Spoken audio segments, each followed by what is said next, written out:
Mga talatang patunay na pinalitan ng mga tao. Ang mga talatang ito ay pinatibay na makamundo gawa ang karamihan sinusunod kaya. Ating pag-aralan kung tama ba palitan. Tara ating pakinggan.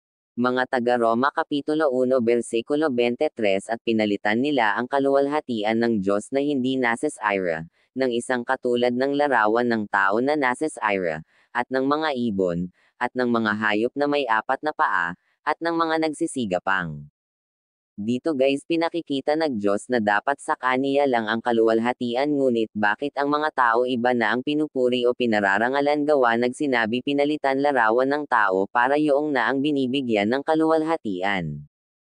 Mga taga-Roma Kapitulo 1 Bersikulo 25 Sapagkat pinalitan nila ang katotohanan ng Diyos ng kasinungalingan, at sila'y nagsisamba at nangaglingkod sa nilalang kaysa lamalang, na siyang pinupuri magpakailanman.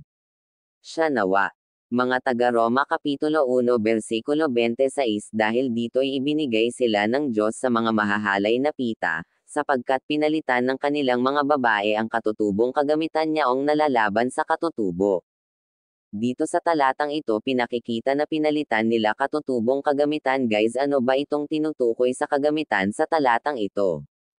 Judas Kapitulo 1 Bersikulo 4 Sapagkat may ilang taong nagsipasok ng lihim, yaong mga itinalaga ng una pa sa kahatulang ito, mga di banal, na pinalitan ng kalibugan ang biyaya ng ating Diyos, na itinatatuwa ang ating iisang guro at Panginoong si Hesukristo. Dito sa talatang ito si Jesus Kristo ang tunay na guro kung ano dapat ang turo ni Kristo yun dapat ang sundin.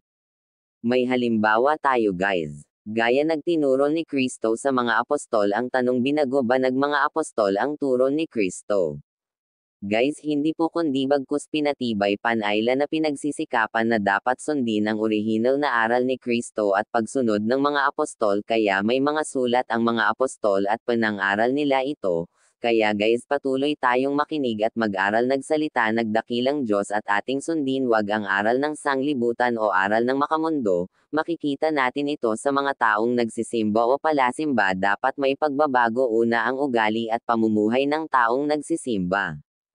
Guys tayo ang magpasya kung alin ang tamang aral ng Diyos ikaw mismo magtuklas kung ang samahan o grupo na walang pagbabago ang ugali pananalita at pamumuhay magduda ka. Kaya ang mga talatang ito ay gabay at patunay na ikatatagampay na dapat may pagbabago at wag ng gamaya sa mga gawang makamundo. Roma Kapitulo 6 Bersikulo 6 na nalalaman natin, na ang ating datihang pagkatao ay kalakip niyang napako sa krus, upang ang katawang salarin ay magiba, at nang sa gayo'y huwag na tayong maalipan pa ng kasalanan.